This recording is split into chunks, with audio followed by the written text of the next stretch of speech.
Okay, here we are. We're starting again. I'm going to share my source packet with you by sharing my screen, and that's how we'll do it. And if you email me, I'll send you I'm happy to email you the pages. Okay, I'm sorry I wasn't able to get them shared electronically right now. The title for our session tonight was Leibovitz correct? Okay, it comes from I guess we'll go back. It's sort of it comes from a Israeli political slogan, right? It's a spoof, right, of the supporters of Meir Kahane, the radical, Jewish terrorist from America who made Aliyah in the 70s. He after his death and after he was banned from Israeli politics, his supporters kind of would spray paint or put on signs and T-shirts, Kahane Tzedek, right? He was correct. He was right. That was their way of indicating that they thought that his ideas are really correct. And so, as like a counter idea, people on the left would say or would put on T-shirts or spray paint, much less commonly, Leibovitz Tzedek. Leibovitz was correct. A reference to Yeshayahu Leibovitz, who was kind of classic Israeli philosopher of religion. His training was as a chemist. But he became, I think, most famous for his as a philosopher of Judaism and as a kind of critic, gadfly, commentator on Israeli politics, particularly as pertains to issues of religion and politics. So I have, I have a big volume of his, commentary on the Rambam behind me, but that's not what we're going to look at tonight. He and his philosophy of religion, I'd say, also is also very kind of harsh and austere in his understanding of what it meant to be what religion meant, what religious devotion meant. He was the brother of Nechama Leibovitz, the great scholar of Parshanut and teacher of Parshanut. So she was a much more gentle personality. He was a much more of a firebrand and as a fiery personality. You can find videos of him online also on YouTube. There's really some really incredible videos of him debating and sort of engaging in kind of political repartee. But an important person. In 1968, just a few months after the Six-Day War, he came out strongly in opposition to any Israeli retention of territories captured in the war. He said, if we hold on to these territories, it will destroy Israel. And so he was not in favor of land for peace. He thought peace was, probably beyond what could be achieved, but he said Israel had to withdraw.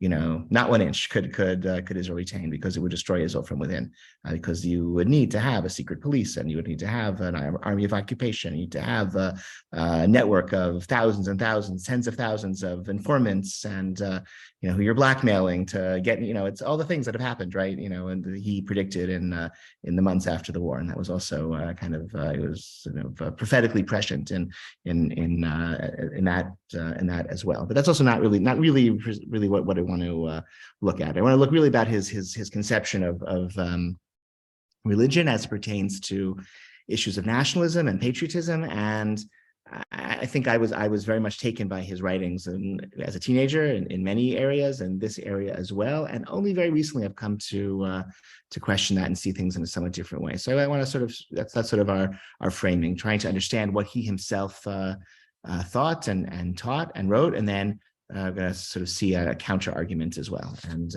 so I'm going to share my screen. Just before I do that, let me find the. Sorry, it's not quite as organized as I had hoped it would be tonight, but sometimes things happen. Okay, I'm going to share my screen and see if this works. Here it is. Okay, great. So this is from a short collection in English, Notes and Remarks on the Weekly Parsha. So we're going to look at last week's Parsha. I almost had the timing perfect, okay? This is last week's, it's a little comment at the end of last week's Parsha. You noticed I made if you were in shul, I made a little comment, comparing the Haftarah to the Parsha, right? And so here's what Leibovitz says. This is to be repeated to those who regard the sovereignty in Israel as the realization of the most lofty faith and moral goals. Okay, sovereignty is a lofty and precious value for Israel, for it means that the Jewish people will not be subject to other nations. Okay, just aside, whenever he had to, what is Zionism about? What is the value of sovereignty? It means, the Goyim can't push us around anymore. That was what he's like, very, very blunt, nothing beyond that. It was just about no one else tells us what to do, and that, which is valuable in its own right, but only in insofar.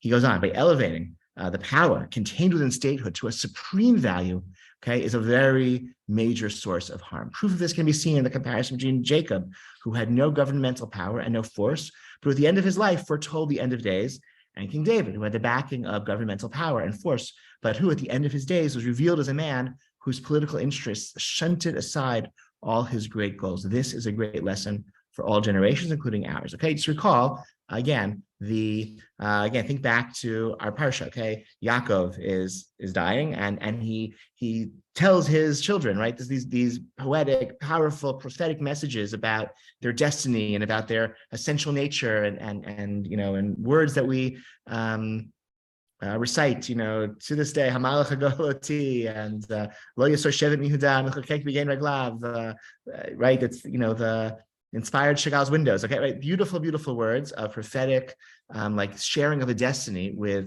his children. And David HaMelech, I think, how does the Haftarah end? If anyone's paying attention, right? The Haftarah ended. What does David HaMelech say? He's tell Shlomo, make sure you kill my enemies, right? Yoav, all this unfinished business as that I am leaving behind as king. It's you're going to have to follow up and kill those people. Okay, very, very different kind of stature, very different kind of message and valence. And Leibovitz says, yeah, because David HaMelech, that's what happens if you're a king. Okay, you end up having to engage in this kind of messy, dirty politics, and it just takes away from what you might have otherwise achieved. Yaakov had no power, but he was he's an inspiring figure in a way that David HaMelech was not.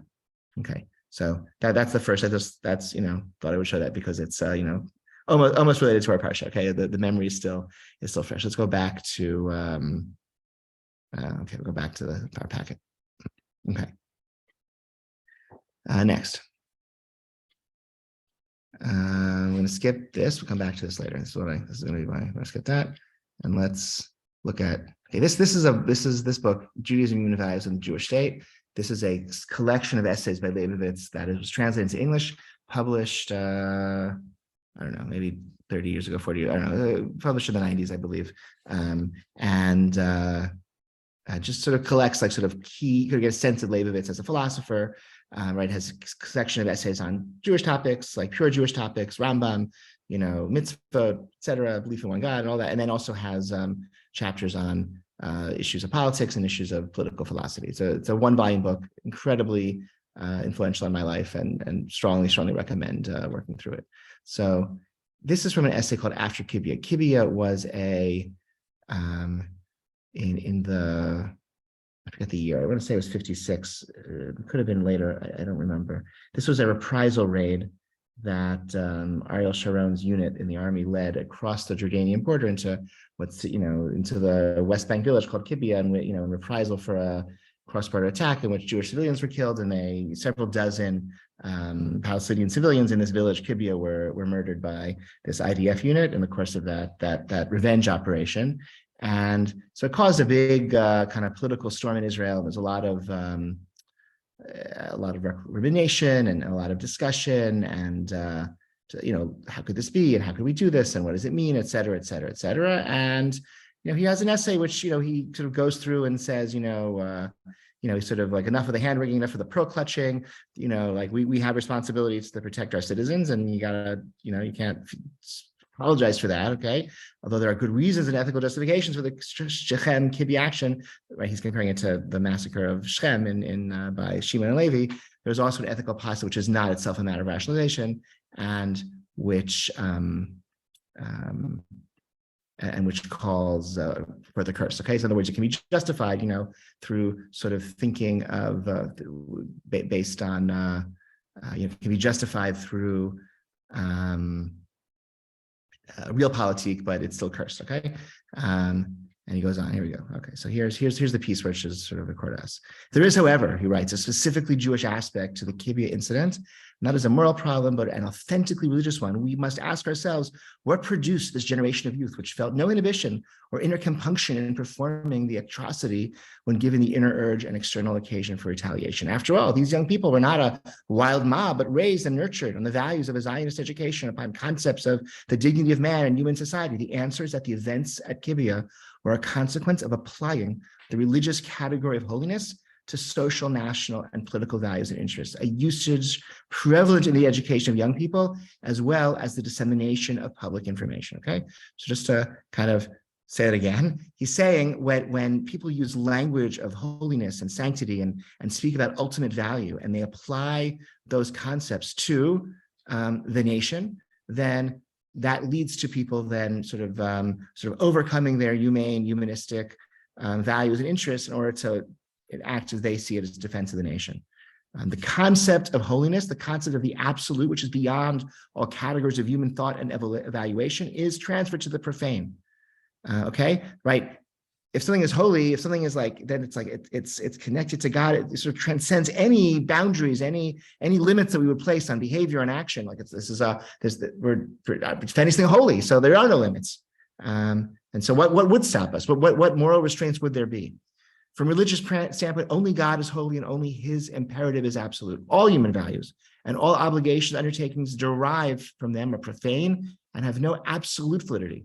Country, state, nation impose pressing obligations and tasks which are sometimes very difficult. They do not, on that account, acquire sanctity.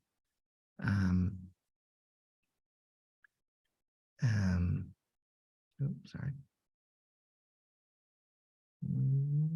They're always subject to judgment and criticism from a higher standpoint. For the sake of that which is holy, and perhaps only for its sake, man is capable of acting without any restraint. In our discourse and practice, we've uprooted the category of holiness from its authentic location and transferred it to an inappropriate object, thus incurring all the dangers involved in such a distorted use of the concept. Okay, let's sort of stop sharing. We sort of just can gather and just sort of make sure we all understand what he's saying. Okay. He's a very like strict, limited conception of the holy. Holy is like pertaining to God, service of God, God's command. And if we're in that moment of following God's command, then that's absolute, there's no limits. Okay, maybe you could, I don't know, like that could also be questioned, okay? But he's saying no. And so the problem is when that discourse of holiness then gets transferred from where it belongs to something where it doesn't belong, because then all of that loyalty, that extreme loyalty, that willingness to go beyond what should be our ethical limits, like what's going to stop us? Because we think we're doing something holy. Okay, questions, comments, reactions to that so far? We'll see how he develops it in a moment, but I just feel it's an important idea. I want to put it out there. Counter arguments? Okay. Let's go back then, okay?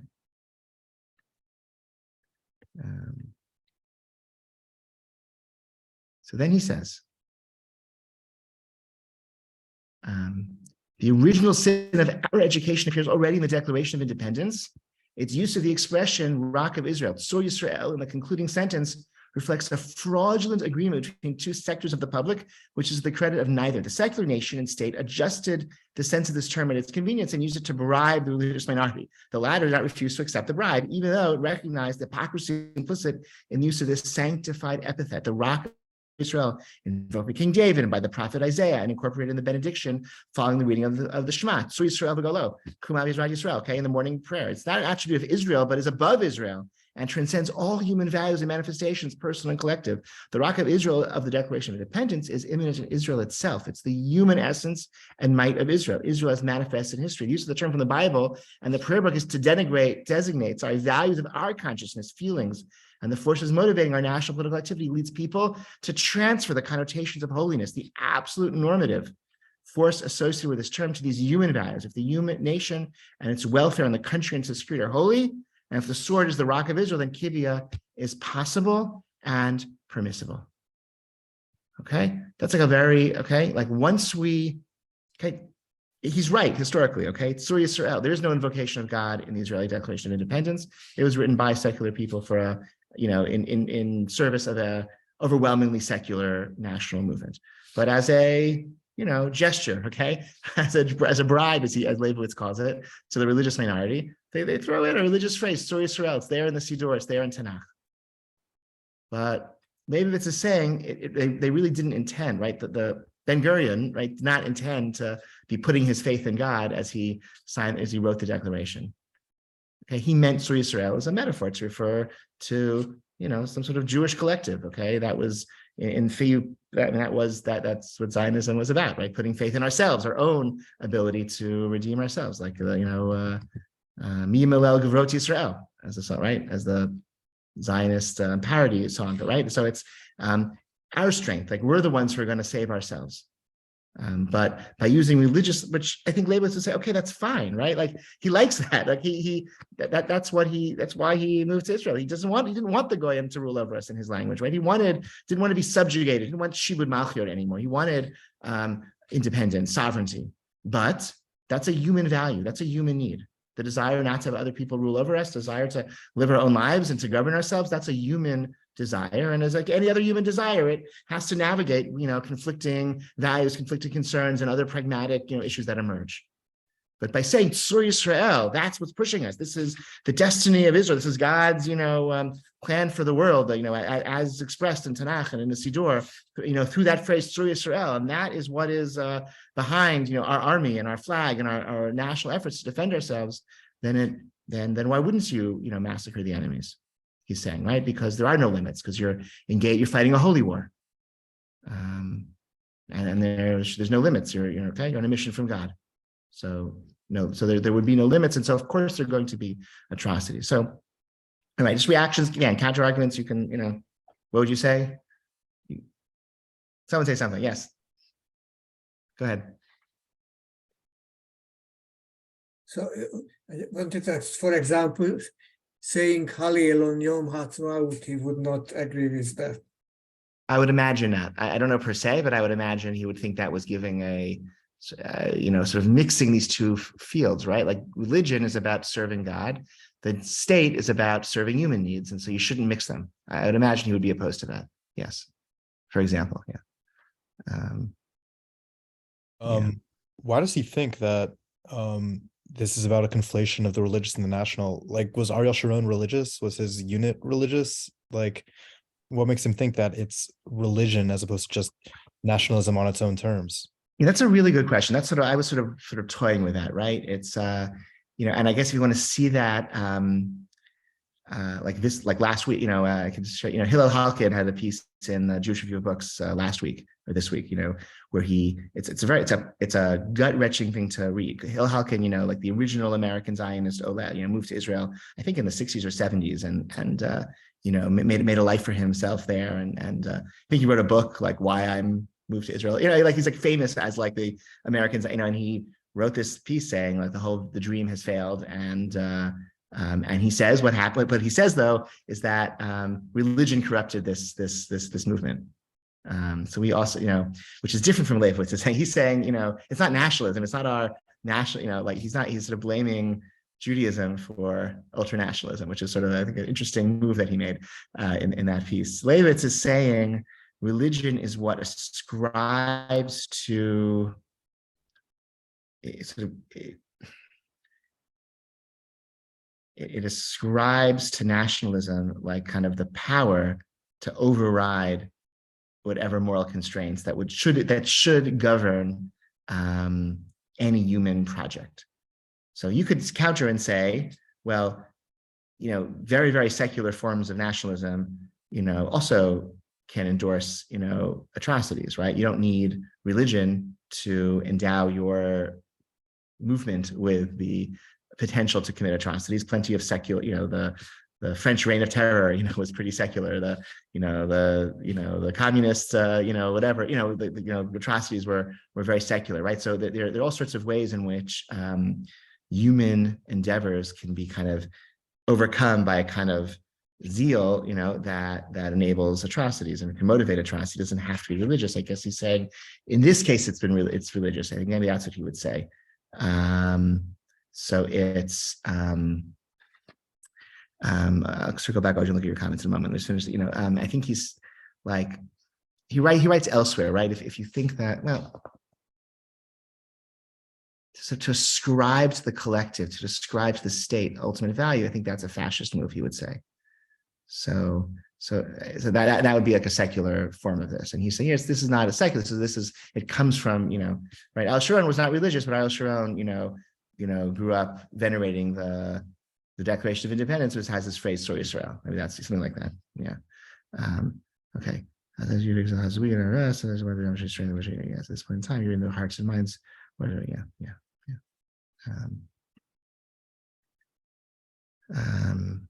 Yeah, look, you should read the whole essay. You should read the whole essay because he opens with a lot, after Kibbe essay, he opens with a kind of, he doesn't have sympathy for the Martin Buber's crowd who are more pacifists. And he says, no, like we had, like he's glad that we built a state, and he feels he supports that project. He just, but like he just feels that it's a secular project, serving human needs. And therefore, once you once those two lines are blurred, then you have real problems. But let's see a little more what he had to say, and then we'll continue to go back.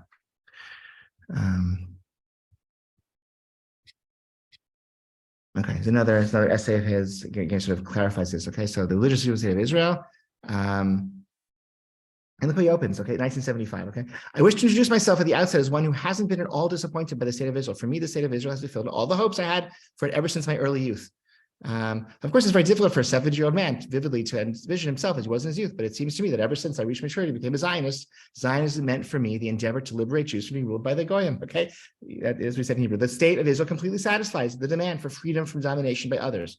To the extent that I can be able to recall my opinions of 50 years ago, I believe it never occurred to me to assign to the state, any state, including Israel, the function of realizing values, whether educational, cultural, or moral, certainly not the religious values of Torah and mitzvah. Okay, that just lays it out. Okay, the state has a human purpose, and it fulfilled that purpose, and that's great. But why would any state be a mechanism for playing out, these ultimate values?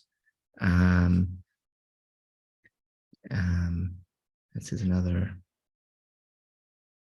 Yeah, here's another same essay. Theologically speaking, as a man of faith and without special reference to the state of Israel, I emphatically deny that a state might have any intrinsic value at all. Moreover, beyond any considerations of theology or of a faith, but by general axiological criteria, a state is not of value. A state is needed in order to fulfill two needs. The first is the individual's need for survival, for not for fear of the political ruler, men would swallow one another alive, per vote. The impulse of man's heart is even from his youth. Unlike Robinson Crusoe on his island, human beings and society cannot coexist. Okay, unless the regime and government is imposed upon them. Okay, interesting. Okay. Let's go on. Regarding the state as an intrinsic value is the essence of fascism. If this is true in general, it is all the more true when the values of the Judaism of Torah are attached to it. The state certainly has its place in the halakha because the halakha concerns itself with mundane matters. It deals with men and flesh and blood. Okay, but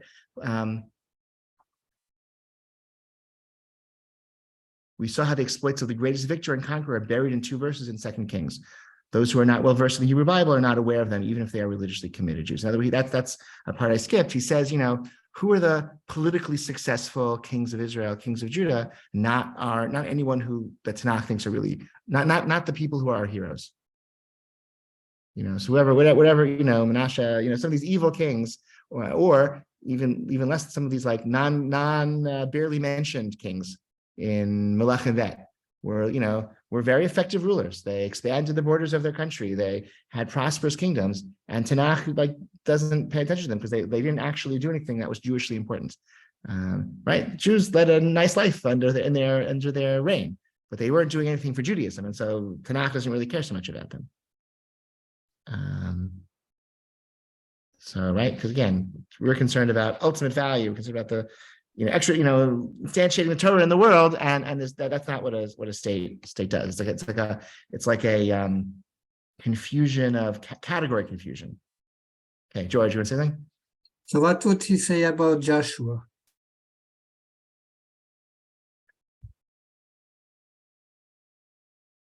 Yeah, Joshua had I think the conquest was a necessary, it had to happen so that we could, have a place in the world to live. But it wasn't.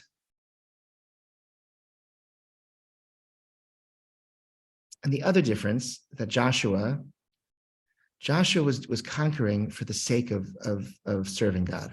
And that's not true for the state of Israel. Okay, it's not true for this. Right, he says something is religious, right? I think maybe let's see if it's in this passage. Something is religious, he writes, if it is undertaken with the intention of serving God. See if I can find it right here.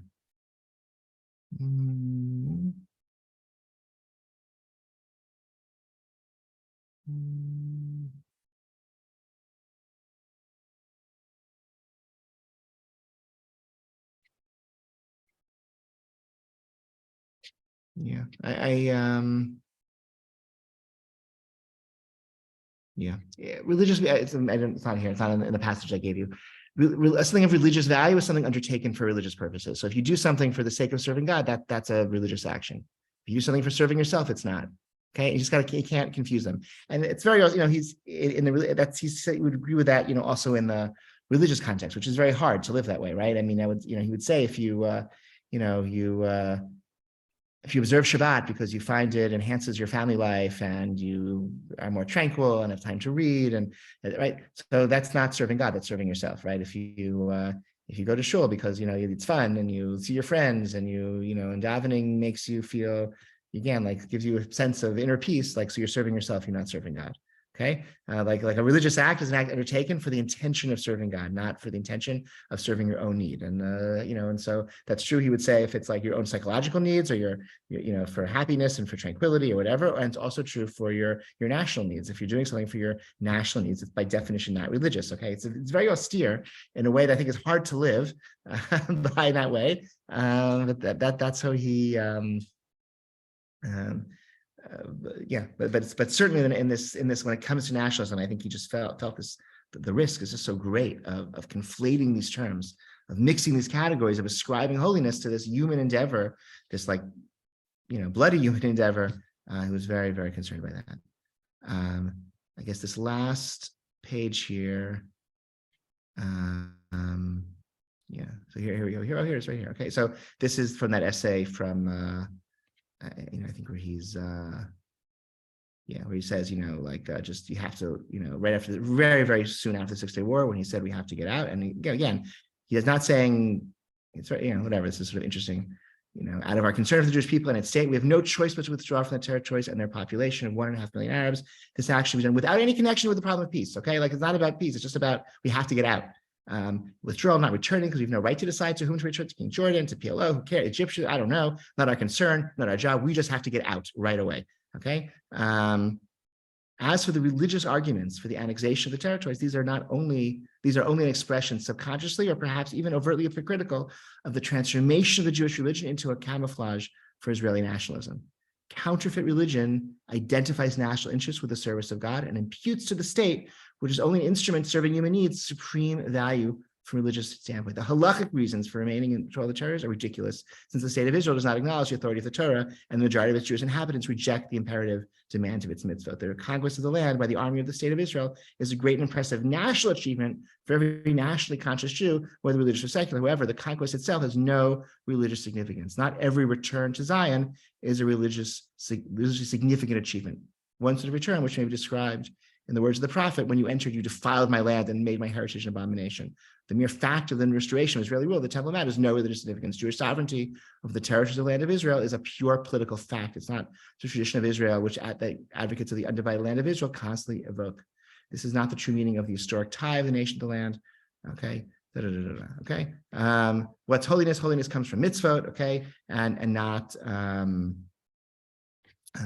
from anything intrinsic. Okay. Stop the share. So there you see, like this political argument that's sort of phrased in religious terms is really, he just thinks it's just a takeover of religion by, it's the co-option of religion by nationalism. It's a political position. It's a sense of national pride, a sense of national honor. It's a sense of, political expediency, is sort of leading us to a certain policy. And we're kind of claiming it's religious, but really what's happening is religion is being taken over by secular politics. Okay. It's the evisceration of religion. He was very much against, he thought the chief rabbinate he was very opposed to the established chief rabbinate because he felt it was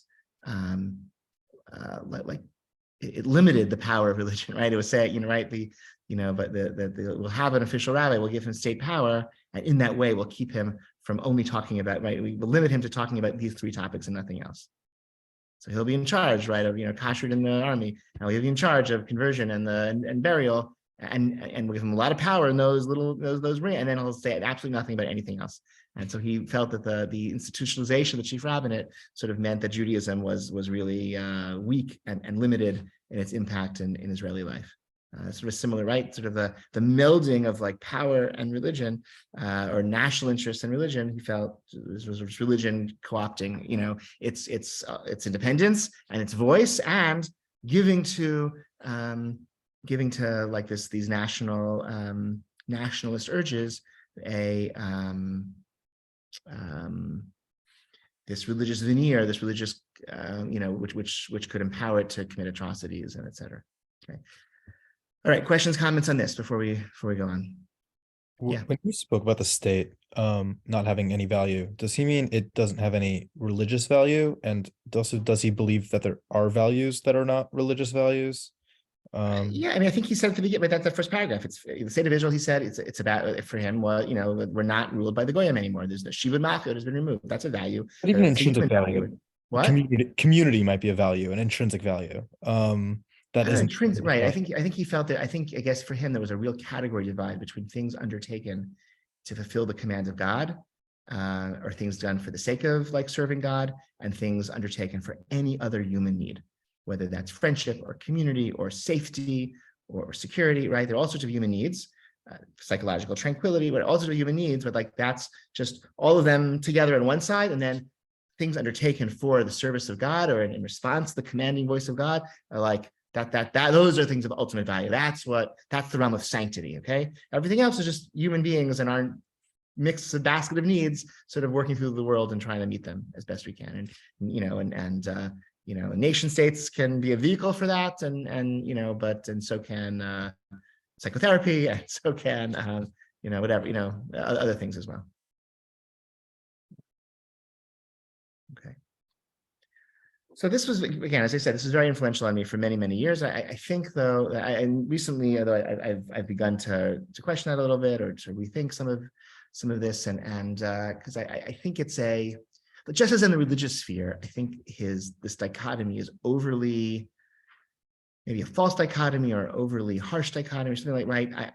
It may be so too in the.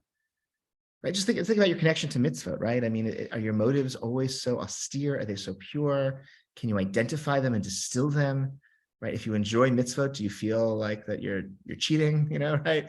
If you have a great Shabbos, you're like, oh man, like I enjoyed that too much, I didn't, wasn't serving God, that was, or I wasn't only motivated by serving God because I enjoyed it. He said to a student, that you could go to shul, you could daven out of a phone book. You could read the phone book instead of a siddur, because the point of davening is not the words you say. The point is, I'm saying these words to serve God. So if God would have mediated through Jewish tradition, would have told us, read the phone book, then I would have read the phone book, and that would have been the same, right? So that's a hard way to live. And it's, again, it appealed to me as a teenager, because teenagers are very drawn sometimes to black and white thinking. But just as in the religious, it's sort of lacking in the religious realm. I think in the political realm as well, it might be overly, just like a false dichotomy, an overly stark dichotomy. And politically, I think it might lead to a dead end. And that's going to bring in Michael Manikin, who, let me find it. I'm going to go back to our show screen again. He's a political activist who lives in Israel now. He wrote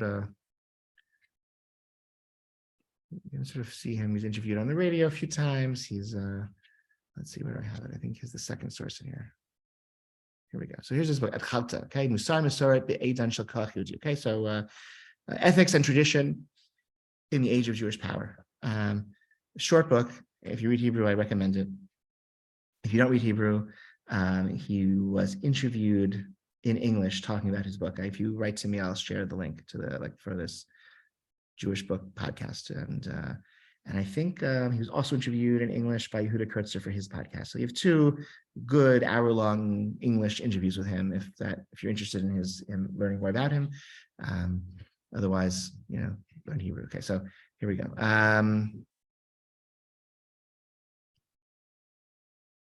So he's writing about So he sort of summarizes Leibovitz. He has a whole chapter about this Kibbutz massacre and different responses, and he writes about Leibovitz.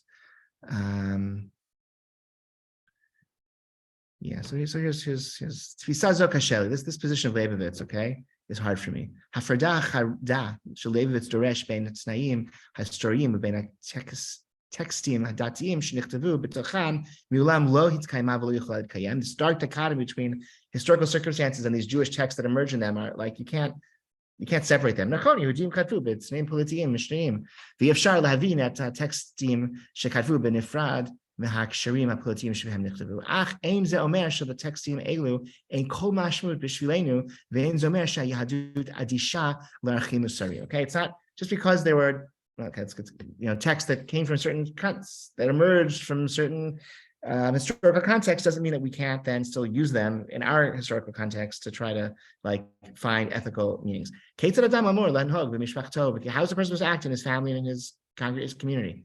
What sort of good Jew do? Why are some actions blessed and some actions are cursed? These are not like here and there in Jewish sources. This is what Jewish sources are all about. And Leibovitz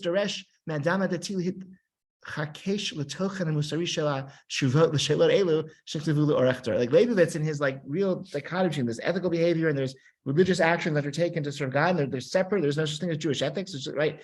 That's ignoring the main context of Judaism. First of all, we can say b'nikud l'mashtikat Leibovitz. Lo kol ktuvim shelanu soludim mipnei gilui zavotav hashachim shel hachaber. It's not true that all of our texts are really recoil from sort of the violence of other human texts. But Hamasari Yudit Kolelet, Gam Pachad, Slida Megoyim, Vituya Elionot, Kalpeham, He Kolel, Ktiva, Al Milchamovi, Al Milchamitzvah. And our texts also have all sorts of negative things as well, fear and of other, xenophobia and recoiling and disgust from Gentiles and expressions of Jewish supremacy. That's also there in our sources.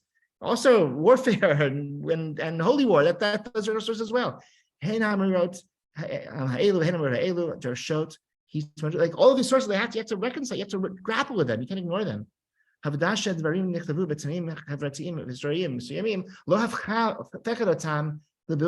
fact they're written at one time and place doesn't mean they're not relevant. They require us, you have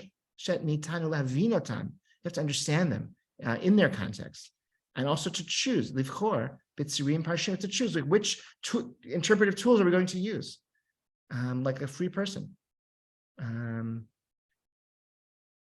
Let's go. This paragraph that I highlighted here. Furthermore, here's the key. Okay, Hafkarat hasafa hadatit musarit lo mevatelet et kiyuma ela meafsheret le'acherim b'Yisrael litol et tzvat hayadut u'lishemesh ba lemetartan. Here we go. Hafkarat has sort of the letting go of the use of religious ethical language, Jewish, religious ethical language.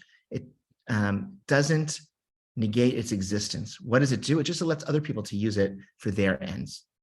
Okay, if we don't use religious language in support of our values, mercy, reconciliation, peace, human solidarity, equality, freedom, other people are going to use Jewish language, religious language, for their ends, to promote their values and their view of society. And Tosha Leibovitz hakoret le'adam lahagbil et chayav hadatim lekesher im hakadosh baruch hu le'tek et hadat michasel l'svivato u'gilato hifkirat hamusar dati lidei harshanim acher. Leibovitz's demand that a religious Jew should just just confine all of his religious devotion to the actions he undertakes to serve God. And not to, say it's nothing to do with this, collective action, no communal, no, right? So other people with other interpretations of Judaism, they're going to take hold of that language and they are going to use it.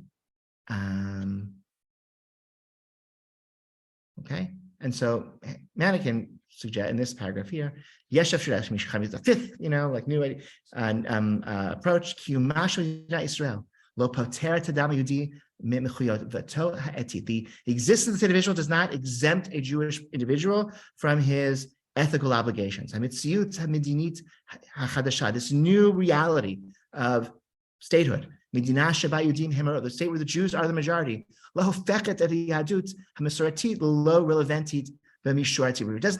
it be that like the fact of the state for the Jewish majority doesn't then make Jewish ethics into irrelevancy in any public, the public domain. After 70 years, it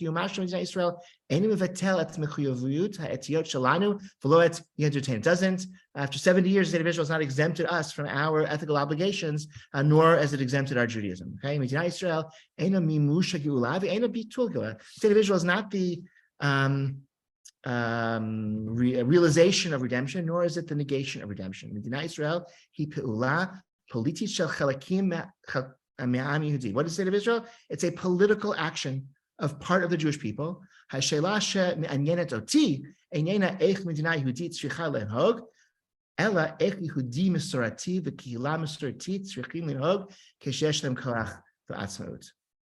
Okay, beautiful. I love this. This could go on a bumper sticker. Okay, the question for me, I put this on my car. Okay, the question, if I lived in Israel, the question is not how should a Jewish state act. The question is how should a traditional Jew and a Jewish community act. Okay, how do they need to act when they have power and independence and sovereignty? Okay, so Manikin is saying the ethical, religious, the Jewish library is vast. It contains all sorts of values, all sorts of ethical systems. We have to choose which ones we're going to emphasize. We have to choose which ones we think are like how God wants us to be in the world. And let's say, okay, for the sake of argument, we think values of freedom, equality, peace and reconciliation, human solidarity. Okay, these are the values that we're drawing from our Jewish ethics and from our Jewish tradition. We want to like have them act in the world. So the existence of a Jewish majority state doesn't, take away from our obligation, increases our obligation. Like now we have another sphere where we have to kind of those values have to enter into the fray and play themselves out. Because it's naive, I guess maybe it's like a post-secular age. Like no one's religious language is not will be used by somebody. And Leibovitz, it was a naive hope that it would not be. And so I'll just sort of leave as one sort of questions, comments on this before I'll show you one more story. Yeah. Yeah, wasn't this exactly Leibovitz's concern? Sorry, I forgot the name of the author of that piece, but what he's saying that we have a very vast tradition with a lot of it's very pluralist in its sources and its values, and when you couch a certain set of those values as Jewish values, it has an absolutist ring to it, and therein lies, I think, the exact danger that Leibovitz is concerned about. Like when you say these are Jewish values, it's harder to compromise on them. It's hard, and I think that's exactly the kind of issues that he thinks led to the atrocities he spoke about. So yeah. I guess that it's sort of what's the alternative, right? What's the alternative? I think that would be I think what Mencken. Why do they need to be Jewish values? Why can't they just be values? Why do they need to be couched in religious language? Oh, because that's I think so they're not necessarily Jewish value. That's just how we talk as Jewish. That's our language. So here's I saw a piece a few weeks ago. Sort of is making this point in which I think is making this point in a political way as opposed to in a religious way, a philosophical way. This is Itai Flesher, who's I don't know him personally. I don't think I've ever met him, but he writes. I don't know. I think he does was a peace activist of kinds, and he just says the failure of the last 40 years of the Israeli left is that it kind of ceded the language of both security and Judaism to the right, and there's a need there's a need for to speak about both, right? So yeah, right. So here's I'll give you a quote. Here's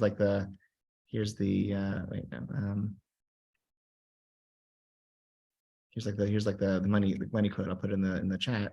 That if the left doesn't speak about, that doesn't explain or try to show how their platform makes people safer and leads to security, then like that's sort of hard. People care about that. People want to be safe. They want to feel safe. You need to make that argument. You can't cede that argument, not talk about it. You have to say no. Like our platform, our program is ultimately the only way that our children and grandchildren will ever live in peace and dignity and freedom that they deserve, and also Judaism as well. Like you can't cede. If you cede Judaism to the right, then there'll be no then you're sort of ceding a very powerful, sort of something that means a lot to people. That means a lot to people. I have a People, question. identity is important to people. So sorry. So, yes, you're Can I speaking. ask a question? Please. Yeah. Hi. Even though I'm not unmasked, I'm sorry about that. That's okay. That's fine. That's okay. Okay. The way I'm reading Leibovich is that he isn't only talking about the individual expression or choice between the ethical or let's say the religious and the political, but he really is making a more institutional separation between the religious and the political, the state, let's just say. So what would concern him is having the religious office determining marriage and divorce, for example, within the state. And he thinks that's a denigration to religion, Yes. not simply of the state. So it isn't just about personal expression and choice. It's not about even the left failing to create religiously powerful discourse. In fact, I think he wants people to be outside of the politics of the state, institutional state, to be in fact engaged in value discourse, religious discourse, other kinds of discourse, and to try to persuade their other citizens in the state, but not to have religion within the state. That's why in the Declaration of Independence it's disturbing to him Yes. to have the religious language in a document that's founding a state. Not because he has anything against the language per se necessarily. It could be used in another context. It could be countered there, but it seems to me that the distinction here has to be drawn between the dangers he sees, for example, in the state not withdrawing from certain territories, not again an issue of individual expression or decision, but things that are beyond the individual, that are institutionalized within the state. And when you then bring into that religious authority within the state, that's where I think he's worried about the corruption. And that seems persuasive to me, I mean, as an individual. And it may be because I'm an American, I believe in the separation of religion and state. I'm comfortable with that idea. But also, I mean, it seems that if you look at what's going on right now in Israel, that's one of the things that worries me most. And the consequences, again, you said he was prophetic, but not only about earlier things, and he doesn't have to be perfect to be right all the time. Correct. But I don't know, I'm just worried. I don't want to I'd be worried about reducing the distinctions he's trying to draw between religion and state to sort of the choice that we might have as individuals or even as communities that lie outside of the state for religious values in some form or another. Certainly he wants people to have religious values, but not as representatives of the state itself. It seems to me. I mean, I don't know. I think I think I agree with everything you're saying. I just wonder, I think, for Mencken, it's sort of like, I think he wants to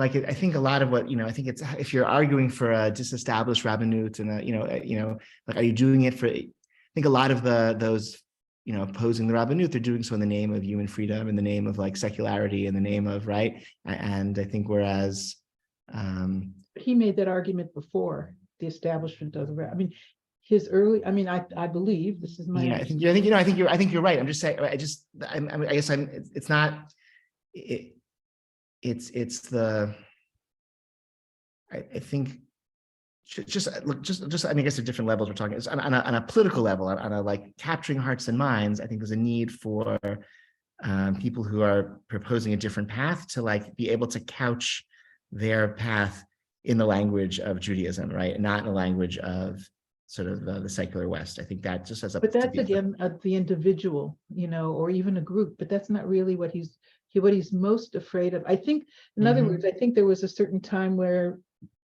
the idea of if, like you said earlier, if you actually enjoyed doing mitzvot, that somehow that made them less valuable. I think to focus on that within his thinking, that's almost like, I mean, that's an internal kind of Kantian, neo-Kantian argument. It's really not sort of the basis of what he's really most concerned, at least in my reading.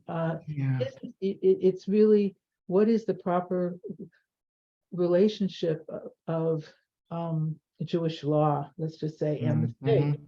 And he starts that argument before the founding of the state. I mean, he's got, and so his position evolves to where he ends up having a very strict separation of religion and state because of what he sees going on. And one of the examples he gives is something I brought up before, which is marriage and divorce and what happens. And the argument was that he wanted, on one side is that it's the way you have Klal Yisrael, everyone can stay together and be, if it's done by rabbis in the state. And he argues the opposite, that it actually will create mamzerut and all kinds of other problems.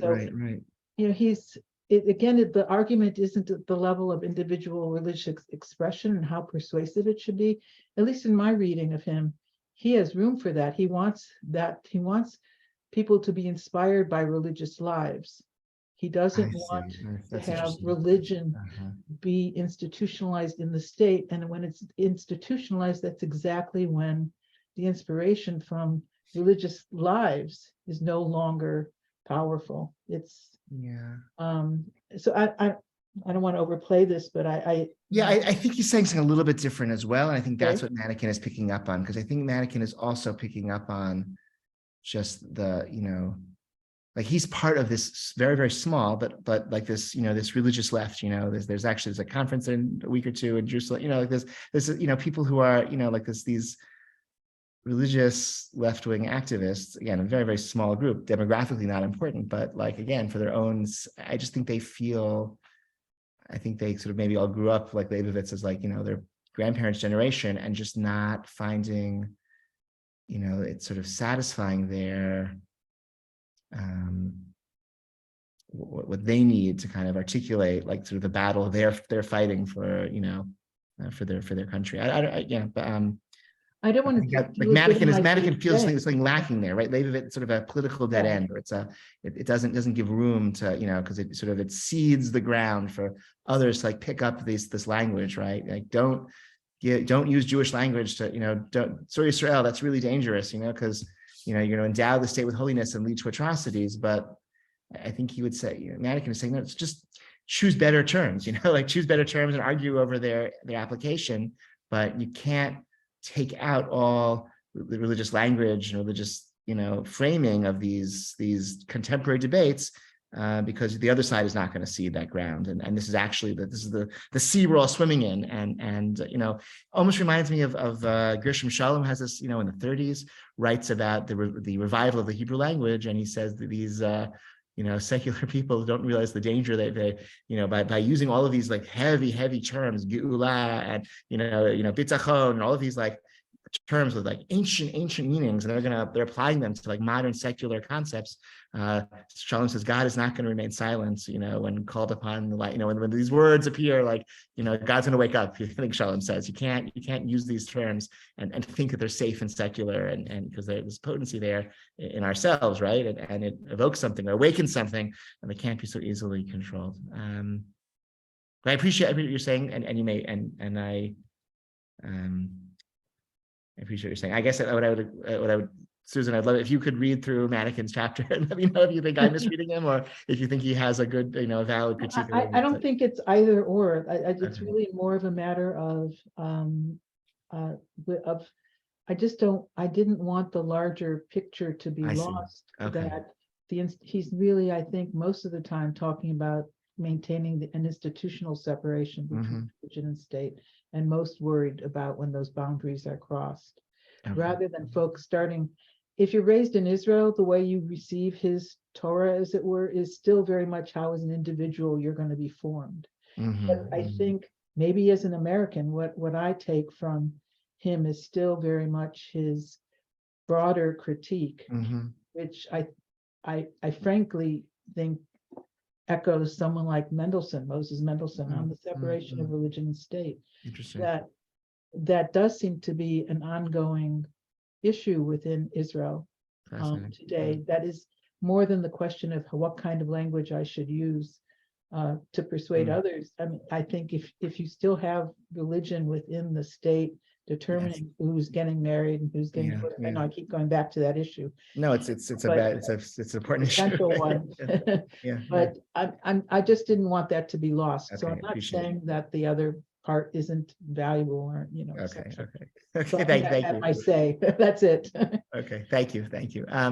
Let's wrap up now. Next time, we're skipping a few weeks, but then we come back, we're going to look at Moshe Vigdor Amiel, who had a very successful career as a rabbi in pre-state British Palestine, and also had a very distinct, position on all of these questions as well. And I think in a really, in a really powerful way and a helpful way. So Moshe Vigdor Amiel, we'll look at him next time. Okay. Thank you so much and have a good evening. Thank you.